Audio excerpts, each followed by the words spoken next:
Hi everyone, welcome to our YouTube channel general studies for government jobs. তোমাদের আজ থেকে কালকে যেমন বলেছিলাম আমরা ইন্ট্রোডাকশন ক্লাসে, আজকে থেকে তোমাদের NTPC previous year class start হবে, যেখানে আমরা 2016 সালের প্রিলিমস এবং মেন্সের প্রিভিয়াস ইয়ার যাবতীয় কোশ্চেন্স নিয়ে আলোচনা করব প্রত্যেক দিন।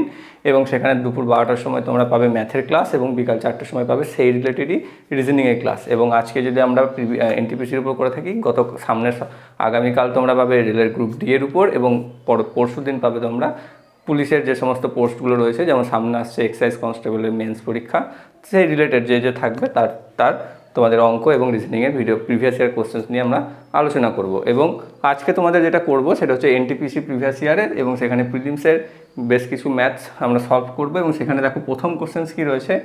তো প্রথম কোশ্চেন দেখার আগে আরেকটা কথা, যেটা হচ্ছে চ্যানেলটি যদি তোমরা নতুন হয়ে থাকো তাহলে চ্যানেলটিকে প্লিজ সাবস্ক্রাইব করে রেখো এবং বেল আইকনটি প্রেস করে দিও, যাতে ভবিষ্যৎ ভিডিও নোটিফিকেশন তোমরা সকলের আগে পেয়ে যাও। এবং ভিডিওটি দেখার শেষে যদি ভালো লেগে থাকে অবশ্যই একটি লাইক এবং বন্ধুদের সাথে শেয়ার অবশ্যই করে দিও, এবং কোনো তথ্য জানার জন্য বা কোনো ডাউট থাকলে অবশ্যই কমেন্ট করে জানাবে।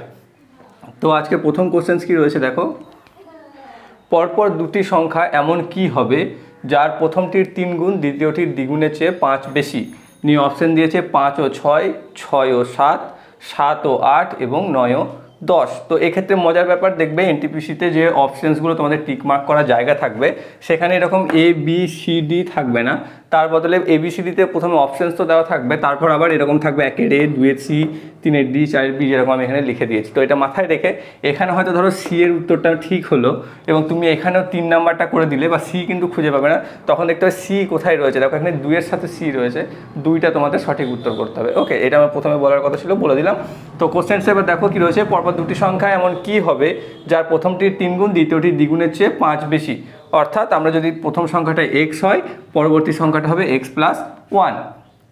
এবার কি বলেছে, প্রথমটির 3 গুণ, অর্থাৎ এটি যদি 3 গুণ হয় আর তাহলে হচ্ছে এটির দ্বিগুণের থেকে 5 বেশি, অর্থাৎ +5, তাহলে এই দুটো হচ্ছে সমান শর্তানুসারে। এটা ইজি একটা খুবই অঙ্ক, যেখানে তোমাদেরকে এই সলভটা করতে হবে। এখান থেকে আমরা পেয়ে যাচ্ছি কি 3x = 2x + 2 + 5।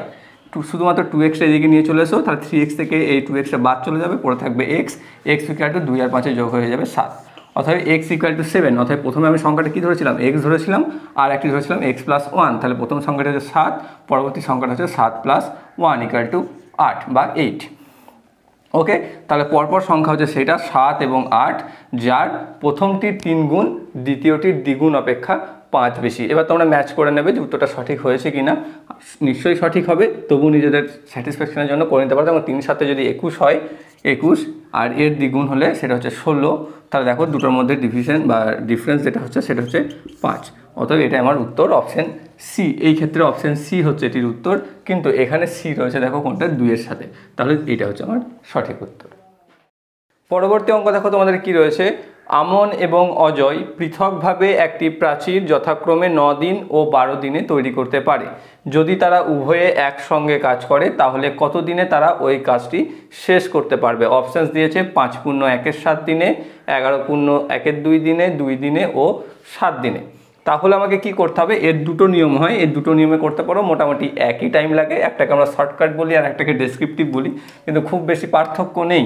তো এক্ষেত্রে যদি একদম সময় বার করতে চাই, অর্থাৎ একদম দুজনে একসাথে যে সময়ে তারা কাজটি কমপ্লিট করতে পারবে, তার ফর্মুলা হচ্ছে a × b / a + b, যেখানে a হচ্ছে প্রথম জনের কাজ করার সময় আর বি হচ্ছে দ্বিতীয় জনের কাজ করার সময়। এক্ষেত্রে যদি আমরা আমনকে এ ধরে নাও, অজয়কে বি ধরে নাও, তাহলে আমন কত দিনে কাজ শেষ করেছিল, 9 দিনে, অজয়ের সময় লাগতো 12 দিন। তাহলে আমন করেছিল 9 দিনে আর অজয় করেছিল 12 দিনে, / a + b, অর্থাৎ আমরা পাচ্ছি 9 × 12 108 / 21। এটাকে তোমরা একদম পূর্ণ যদি আমরা করে দিই, পূর্ণ করে দিলে পাবে দেখো 5 পূর্ণ 3 × 21। এবার এখানে 3 আর 21কে কাটো, 3 দিয়ে 1 7 সমান 5 পূর্ণ 1 7 দিন। তো এটা হচ্ছে অপশান এ হচ্ছে এটির সঠিক উত্তর। এটা হচ্ছে মেথড, একটা সূত্র, যেখানে তোমরা ডিরেক্টলি একদম সময় কত পাচ্ছে লাগবে সেটা তোমরা পেয়ে যাবে। এটাকে তোমরা ডেসক্রিপটিভভাবেও এইভাবে করতে পারো, ডেসক্রিপটিভ নয়, এটাও একই, এমন কিছু বেশি তোমাদেরকে করতে হবে না। সেক্ষেত্রে এর আমনের সময় লাগছে কত দিন, 9 দিন, অর্থাৎ সে একদিনে কাজ করে কত, 9 ভাগের 1 ভাগ। আর অজয় একদিনে কতটা কাজ করে? 12/1 বা 1/12 তাহলে দুজনে উভয়ে একদিনে কতটা কাজ করে? এই দুটির যোগফল, অতএব 1/9 প্লাস 1/12, এই দুটোকে আমরা যদি যোগ করি 9 আর 12 লসাগু কত পাবো আমরা? 36, 4 প্লাস 3 সমান 7/36 অংশ। ওকে, তাহলে উভয়ে একদিনে করছে 7/36 অংশ, তাহলে সম্পূর্ণ অংশটি করতে তাদের সময় নেবে কত? সিম্পলি এটাকে উল্টে যাবে। ওকে, তাহলে 7/36 অংশ ছিল, সম্পূর্ণটা করতে সময় লাগবে 36/7 দিন সমান 5×1/7 দিন। তো তোমরা যে কোনো একটা মেথডে করতে পারো, দুটো মেথড এমন কিছু বেশি লেন্থি নয় কোনোটাই। তো এটা হচ্ছে ফর্মুলা একটা এবং এটা হচ্ছে যেটা নিয়ম যেভাবে আমরা শিখে এসেছি, সেই হিসাবে অপশন এ হচ্ছে। পরবর্তী অঙ্ক দেখো তোমাদের কি রয়েছে, √1 - sin² θ divided by 1 - cos² θ equal to কত? এটা তোমাকে সিম্পলি একটা দিয়েছে, অপশানে রয়েছে cot θ, tan θ, sec θ and cosec θ।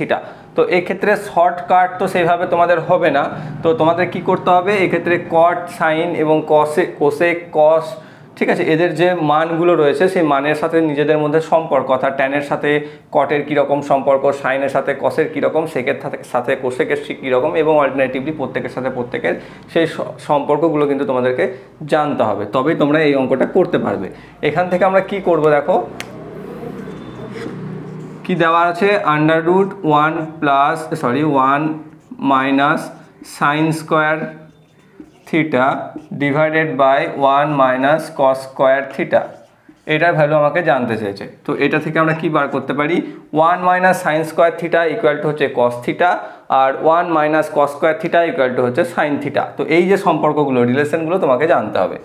তাহলে √ এই জায়গায় আমরা লিখতে পারি cos² θ ডিভাইডেড বাই, এখান থেকে লিখতে পারি sin θ। এটা পেলাম আমরা, এটা থেকে পেয়েছি cos² θ, এটা থেকে পাচ্ছি sin² θ। এবার যদি আমরা জানি যে cos² θ ডিভাইডেড বাই sin² θ বা cos by sin equal to cot, এবার θ² যা থাকবে একই থাকবে, এই যে ফর্মুলা এটাও তোমাকে জানতে হবে। এবার এখান থেকে এই দুটো রয়েছে, সেখান থেকে আমরা পাচ্ছি cot² θ। এবার √ যেহেতু রয়েছে সেই জন্য রুটটাকে তুলে দাও তুমি, তাহলে এখান থেকে স্কোয়ারটা উঠে যাবে এবং ইকুয়াল টু পাবো cot θ।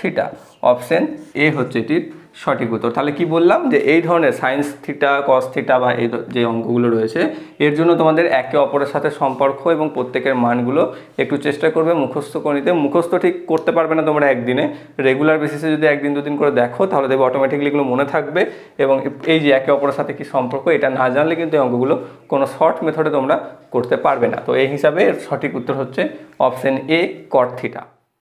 পরবর্তী অঙ্ক দেখো তোমাদের কি রয়েছে, এর উচ্চতা হচ্ছে বি এর উচ্চতার 5/8 অংশ, তাহলে বি এবং এর উচ্চতার অনুপাত কত? এখানে কিন্তু অনুপাতটা এ ও বি এর চাইনি, চেয়েছে বি আর এর, উল্টে দিয়েছে, অর্থাৎ প্রথমে যেটা দিয়েছে তার সাথে এটা উল্টে দিয়েছে। তাহলে কি করছে, এর উচ্চতা যদি ধরে নাও এই, আর তাহলে কি হচ্ছে বি এর উচ্চতার কত 5/8 অংশ সমান বি এর 5/8 অংশ, এই হচ্ছে তোমাদের শর্ত এবং এই শর্ত থেকে বি বাই এ আমাকে বার করতে হবে। তাহলে অটোমেটিক্যালি বি যদি আমরা দিকে থাকে, এটাকে যদি এদিকে নিয়ে আসি আর এটা যদি এদিকে চলে আসে তাহলে কি হবে, এটা উল্টে যাবে, বি এর নিচে যদি এ চলে যায় সমান, তাহলে B is to A equal to 8:5। বা সিম্পলি যদি এরকম তোমাদের দেওয়া থাকে যে এর উচ্চতা হচ্ছে বি এর উচ্চতার 5/8 অংশ, তাহলে উল্টে দেয় যে যদি এখানে থাকতো এ বি এর উচ্চতার অনুপাত কত, তাহলে যেটা রয়েছে এখানে 5/8, তাহলে সেটাই হয়ে যেত অনুপাত 5:8। যেহেতু এখানে এ বি না দিয়ে বি এবং এ এর দিয়েছে সেই জন্য ওটা উল্টে যাবে, হয়ে যাবে 8:5। তো অপশন ডি হচ্ছে এটি তোমাদের সঠিক উত্তর। তো আর একটা যেটা বলার সেটা হচ্ছে তোমাদের এখানে প্রিভিয়াস ইয়ার ম্যাথ করানোর সময় আমরা বেসিক্যালি কী করি, প্রত্যেকটা চ্যাপ্টারই যেহেতু অঙ্ক রয়েছে তো র্যান্ডামলি সেগুলোকে আমরা করাই। তো সেখানে যদি কোনো পার্টিকুলার তোমাদের কোনো চ্যাপ্টার থাকে যেটাতে তোমাদের নিজস্ব পার্সোনাল অসুবিধা রয়েছে বা প্রবলেম হচ্ছে, তো সেটা তোমরা কমেন্ট বক্সে জানাতে পারো, সেই চ্যাপ্টারের উপর আমরা স্পেশাল ভিডিও বানিয়ে দেবো ভবিষ্যৎ। তাহলে এখানে কি হচ্ছে, অপশন ডি হচ্ছে এটি সঠিক উত্তর, যে এর উচ্চতা বি এর উচ্চতার 5 অংশ হলে বি এবং এর উচ্চতার অনুপাত হচ্ছে 8:5। পরবর্তী অঙ্ক দেখো কি রয়েছে, একটি সমদ্বিবাহু ত্রিভুজের দুটি সমান কোণের পরিমাণ কি হবে। দিয়ে অপশন দিয়েছে 90 ডিগ্রি, 45 ডিগ্রি, 30 ডিগ্রি এবং 60 ডিগ্রি। তো প্রথমে 90 ডিগ্রি তো হতে পারে না সমান দুটি কোণের পরিমাপ, কারণ সমদ্বিবাহু ত্রিভুজ বলেছে, অর্থাৎ যার দুটি বাহু সমান। অর্থাৎ এখানে যদি আমরা নাম দিয়ে দিই এ বি সি, তাহলে এই বাহুটা আর এই বাহুটা সমান। তুমি এই ত্রিভুজটাকে এইভাবেও আঁকতে পারো নিজস্ব মতো করে, ঠিক আছে, সেটাতে কোনো নেই। তো এই বাহুটা এবং এই বাহুটা সমান, তখন যে ত্রিভুজের দুটি বাহু সমান হয় তাকে আমরা সমদ্বিবাহু ত্রিভুজ বলি। তো এখানে কি বলেছে, সেরকমই একটি সমদ্বিবাহু ত্রিভুজের দুটি সমান কোণের মান কী হবে। এবং যেহেতু দুটি বাহু সমান, তাই বিপরীত কোণ অর্থাৎ এই কোণটা এবং এখানে এই কোণ এবং এই কোণ, এই দুটো কোণ সবসময় সমান হয়। তার সমান যদি হয় তার পরিমাণ কি হবে, 90 ডিগ্রি হতে পারে না, কারণ একটা যদি 90 ডিগ্রি হয় অন্যটা 90 ডিগ্রি হলে দুটো কোণ মিলেই আমাদের ত্রিভুজের তিনটে কোণে যা সমষ্টি 180 ডিগ্রি সেটা হয়ে যাচ্ছে, সেই কারণে এটা ফার্স্টে বাদ যাবে। পরবর্তী 60 ডিগ্রি যেটা রয়েছে অপশান ডিতে, 60 ডিগ্রি যদি হয় 60 এটা দুটোই হয়ে গেলে 120 হয়ে যাবে, অপরটাও 60 ডিগ্রি হবে। সেক্ষেত্রে ত্রিভুজটার সমদ্বিবাহু থাকবে না, হয়ে যাবে সমবাহু ত্রিভুজ। তো সেক্ষেত্রে 60ও হবে না, ক্যান্সেল। এবার তোমাদের যেটা বলার, সেটা এখানে যে অঙ্কটা লেখা রয়েছে সেটা জানি না, প্রিন্ট মিস্টেক হতে পারে, আমি ইচ্ছা করি কিন্তু তোমাদের একটা ভুলই টুকেছি। দেখো একটি সমদ্বিবাহু, এক্ষেত্রে দুটোই অপশান হতে পারে, 45 ডিগ্রি হতে পারে, 30 ডিগ্রিও হতে পারে। তার কারণ দেখো, যদি 30 ডিগ্রি হয় তাহলে এই কোণটা 30 ডিগ্রি, এই কোণটা 30 ডিগ্রি, অর্থাৎ দুটো মিলে হয়ে গেল 60 ডিগ্রি, আর এই কোণটা হতেই পারে 120 ডিগ্রি। ওকে, আবার যদি এটা সমকোণী সমদ্বিবাহু হয় বা এটা 45 ডিগ্রি হয় একটা কোণ, এটা 45 এটা 45, তাহলে দুটো মিলে হচ্ছে 90 ডিগ্রি, আর তাহলে এটা পুরো থাকছে 90 ডিগ্রি। সেক্ষেত্রে 45 ডিগ্রিটাও হতে পারে। তো এক্ষেত্রে কোশ্চেনটাতে কী দেওয়া ছিল, এক হতে পারে যে এখান থেকে 45 ডিগ্রি অপশানটাকে সরিয়ে দাও, আর 2 নম্বর যেটা হতে পারে, এখানে একটি সমদ্বিবাহু ত্রিভুজ শুধু না বলে বলা থাকতে হবে যে একটি সমকোণী সমদ্বিবাহু ত্রিভুজের দুটি সমান কোণের মান কত হতে পারে। তাহলে যদি থাকতো এখানে সমকোণী তাহলে হতো 45 ডিগ্রি, আর যদি এখানে শুধু সমদ্বিবাহু থাকে তাহলে 45 ডিগ্রি এবং 30 ডিগ্রি দুটোই কিন্তু উত্তর করতে পারো তোমরা, 90 ডিগ্রি এবং 60 ডিগ্রি হবে না। তো পরীক্ষার সময় তো এরকম অনেক থাকে কোশ্চেন, যেগুলো বাই চান্স প্রিন্ট মিস্টেক হতে পারে, তো সেগুলো একটু কেয়ারফুলি করবে এবং দুটো যেটা সঠিক উত্তর তার মধ্যে যে কোনো একটা করলে আশা করছি তোমাদের নাম্বার দিয়ে দেওয়া হয়। তো ঠিক আছে, তো এই ক্ষেত্রে কি হচ্ছে যে সঙ্গে সঙ্গে দেখবে আর একটা জিনিস, যেটা হচ্ছে কোশ্চেন্স যখন আমরা দেখি তখন সেটা তো একটা ল্যাঙ্গুয়েজে থাকে না, অর্থাৎ বাংলাতেই শুধু থাকে না, তার পাশে ইংরেজিতেও দেওয়া থাকে। তো যখন দেখবে বাংলাতে এই ধরনের সমস্যা তৈরি হচ্ছে, সঙ্গে সঙ্গে সেটাকে ইংরেজিতে একবার চেক করে নেবে ইংরেজিতে কি রয়েছে। সেখানেও যদি থাকে একই রকম তাহলে কোনো সমস্যা নেই, তার মানে জানবে অঙ্কটাই ভুল দেওয়া রয়েছে। আর যদি দেখো যে ইংরেজিতে ঠিক দেওয়া আছে তাহলে তার থ্রুতে যেটা সঠিক উত্তর হবে সেটা তোমরা করে আসবে। এবং এখানে যেটা রয়েছে সেই হিসাবে 45 এবং 30 উভয়ই সঠিক উত্তর। যদি এখানে থাকতো সমকোণী সমদ্বিবাহু তাহলে হতো 45। অঙ্ক দেখো তোমাদের কি রয়েছে, এ থেকে বি বিন্দুর দূরত্ব 300 কিলোমিটার। ওই দুই বিন্দু থেকে দুজন মোটরসাইকেল আরোহী পরস্পরের দিকে যাত্রা শুরু করে। 2.5 ঘন্টা পর দুজনের মধ্যে দূরত্ব দাঁড়ায় 25 কিলোমিটার। একজন আরোহীর গতি অপরজনের থেকে 10 কিলোমিটার প্রতি ঘন্টা যদি বেশি হয় তাহলে কিলোমিটার প্রতি ঘন্টায় উভয়ের গতি কত। অপশন রয়েছে 50 ও 60, 30 ও 40, 40 ও 50 ও 60 ও 70। তো অঙ্কটা চেহারা দেখে বুঝতে পারছো যে অঙ্কখানি কতখানি বড়, কিন্তু অঙ্কটার ক্যালকুলেশন খুব বেশি নয়। তো তোমরা যদি মনে হয় দেখেই যে এটা অনেক বড়টা করতে আমার টাইম লেগে যাবে, করতে সাধারণত সহজ হয় কিন্তু একটু লেন্দি হয়ে যায়, সেক্ষেত্রে তোমরা এই কোশ্চেনগুলোকে স্কিপ করতে পারো বা শেষের জন্য রেখে দিতে পারো। যদি শেষে তোমাদের টাইম বেঁচে থাকে পরীক্ষাতে তাহলে তোমরা এগুলোকে অ্যাটেন্ড করবে। আর যদি মনে হয় যে না আমি এটা তাড়াতাড়ি করতে পারবো না, কিন্তু করতে পারবো কিন্তু লেট হবে, তো তখন তোমরা ইগোর বসে করতে যেও না, তাহলে একটু টাইম চলে যাবে এবং সেক্ষেত্রে পরীক্ষায় কিন্তু টাইম ম্যানেজমেন্টের সমস্যা হবে। তো এক্ষেত্রে আমাকে অঙ্কটা করতে কি হবে বা বলেছে, আরেকবার বলে দিই আমি, যে এ থেকে বি বিন্দুর দূরত্ব বলেছে 300 কিলোমিটার, অর্থাৎ এ আর বি যদি আমরা এখানে করি এর মাঝে যে দূরত্ব সেটা বলে দিয়েছে 300 কিলোমিটার। এবং দুজন মোটর বাইক আরোহী, একজন এদিক থেকে একজন এদিক থেকে পরস্পরের মুখে যাত্রা করে এবং যাত্রা করার 2.5 ঘন্টা পর, দুজনেই 2.5 ঘন্টা যাত্রা করে, যাত্রা করার পর ধরো তুমি এ এখানে পৌঁছায় আর এ এখানে পৌঁছায়, ওকে, নিয়ে তাদের মাঝখানে যে দূরত্ব থাকে সেটা বাকি থাকে আর 25 কিলোমিটার।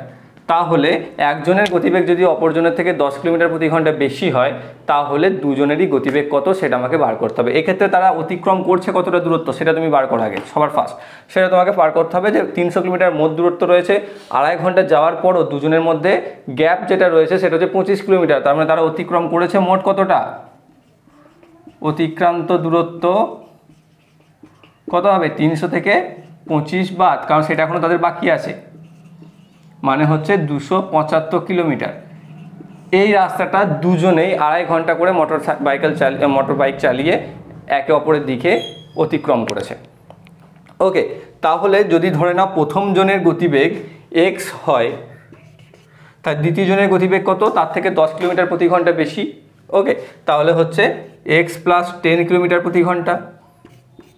এবার এও 2.5 ঘন্টা চালিয়েছে, তারপর তারা মোট অতিক্রম করেছে 275 কিলোমিটার। তাহলে এটা শর্ত হচ্ছে 2.5 into x plus 2.5 into x plus 10, দুজনে মিলে গিয়েছে কত, মোট 275 কিলোমিটার, বা একক না দিলেও হবে এখানে। এই হচ্ছে আমাদের শর্ত।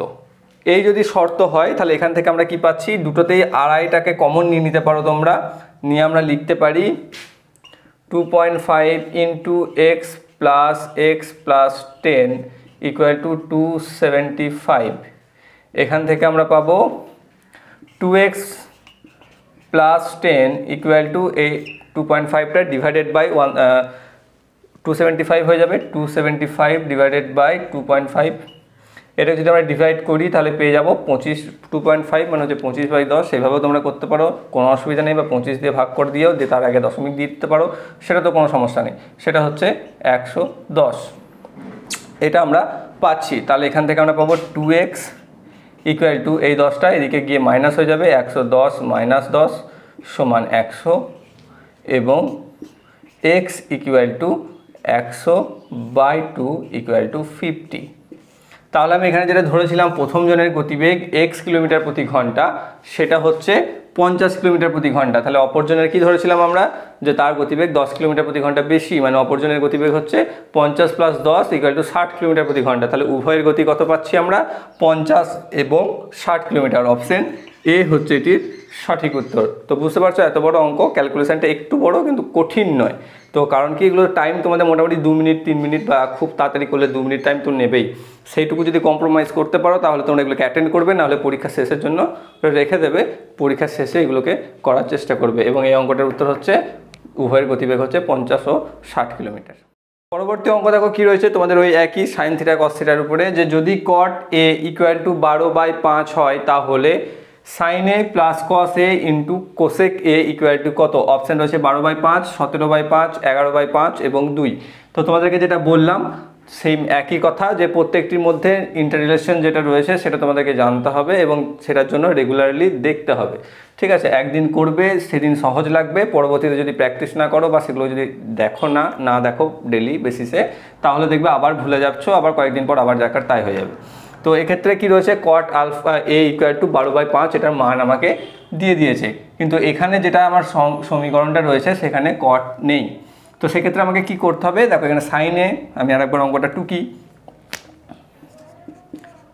Sign A plus cos A into cosec A. অঙ্কগুলো সাধারণত খুব সহজ থাকে, যেহেতু এমসিকিউ টাইপসে থাকে, খুব বেশি টাইম লাগবে না, এরকমই দেওয়া থাকে। তো এক্ষেত্রে কি হচ্ছে দেখো, এরকম আমরা কি জানি যে কোসেকের সাথে এটার একবার গুণ হবে, কোসেকের সাথে এটার একবার গুণ হবে। কোসেকের সাথে সাইন যদি গুণ করি আমরা, তাহলে আমরা কি পেয়ে যাই, sine theta into cosec theta equal to হচ্ছে 1।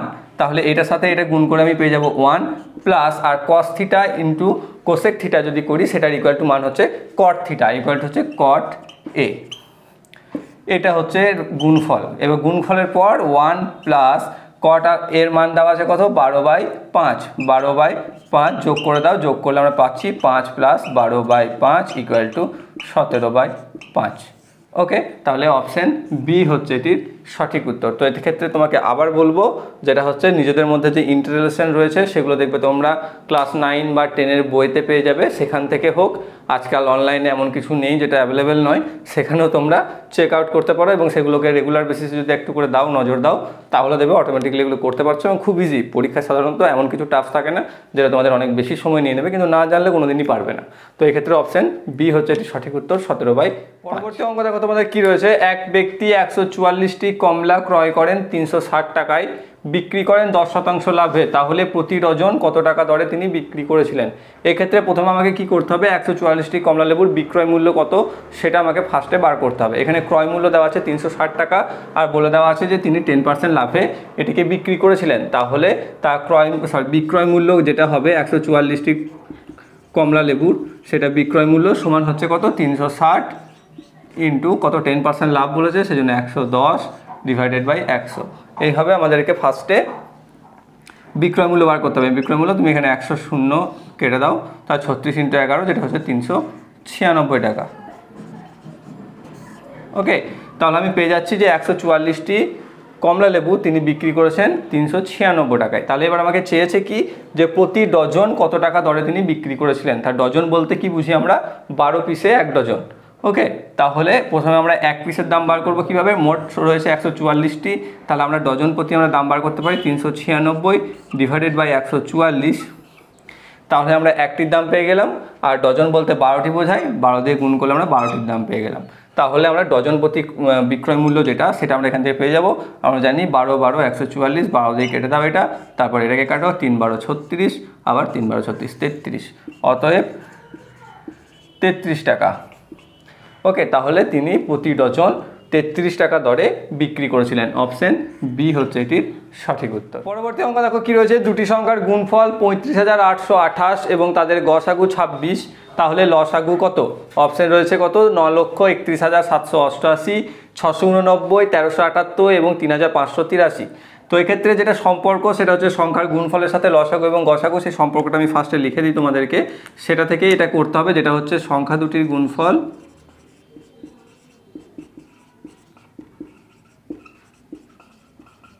সমান গসাগু ইন্টু লসাগু। ঠিক আছে, এই যে সম্পর্ক, এই সম্পর্কতে তোমাদের হবে। এখানে দেখো এইটা দেওয়া আছে আর এটা দেওয়া আছে, বার করতে বলেছে লসাগুকে। তাহলে লসাগু ইকুয়াল টু সংখ্যা দুটির গুণফল ডিভাইডেড বাই গসাগু, যেটা তো রয়েছে 35,828 ডিভাইডেড বাই 26। অপশানস কী কী রয়েছে সেগুলো একটু দেখে নেবে তোমরা।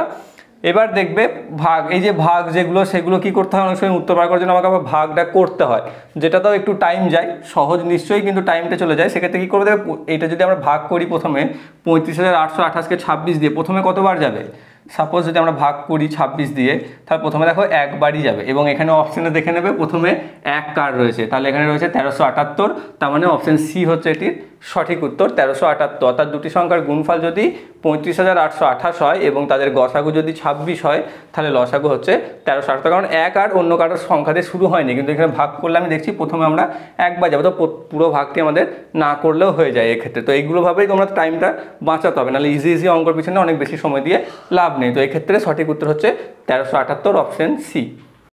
পরবর্তী রয়েছে দেখো, যেটা একটা রোমান সংখ্যা XCV1, ঠিক আছে, এর অর্থাৎ কি রয়েছে 116, 496, 96 না 84। এক্ষেত্রেও তোমাদেরকে মিনিমাম 1 to 100 অবধি রোমান হরফে কীভাবে লিখতে হয় সেটাও তোমাদেরকে রেগুলার একটু প্র্যাকটিস করতে হবে। সেক্ষেত্রে তোমরা দেখতে পাবে যে XC ইকুয়াল টু হচ্ছে 90, এইগুলো তোমরা পেয়ে যাবে। ঠিক আছে, যে 1 যেমন 2 হলে মানে প্রথমে 1, তারপর 2, তারপর 3, এইভাবে 4 হলে 4, 5, এইভাবে তোমরা 100 অবধি যেটা রয়েছে সবগুলো করতে হবে না, 1 to 10 করবে, 10-এর পর 20, 30, 40, 50, 60 এগুলো করবে, তাহলে দেখবে পেয়ে যাবে। এবং XC ইকুয়াল টু হচ্ছে 90, তারপরে কত রয়েছে VI কথার অর্থ আমরা কি জানি 6, তাহলে 90 তার সাথে 6 যোগ অর্থাৎ 96। তাহলে এখানে যেটা মান রয়েছে রোমান হরফে লেখা সেটার অর্থাৎ মান হচ্ছে 96, অর্থাৎ এই সংখ্যাটি বলতে বোঝাচ্ছে 96কে, নাকি 116, 496 এবং 84কে। আজকে তোমাদের যেটা আমরা করলাম যে প্রথমে এনটিপিসির প্রিভিয়াস ইয়ারের কোশ্চেন্সের প্রথম ধাপ, এবং আজকে তোমরা বিকাল 4টের সময় পেয়ে যাবে এনটিপিসির উপরেই কিছু রিজনিংয়ের সলভ।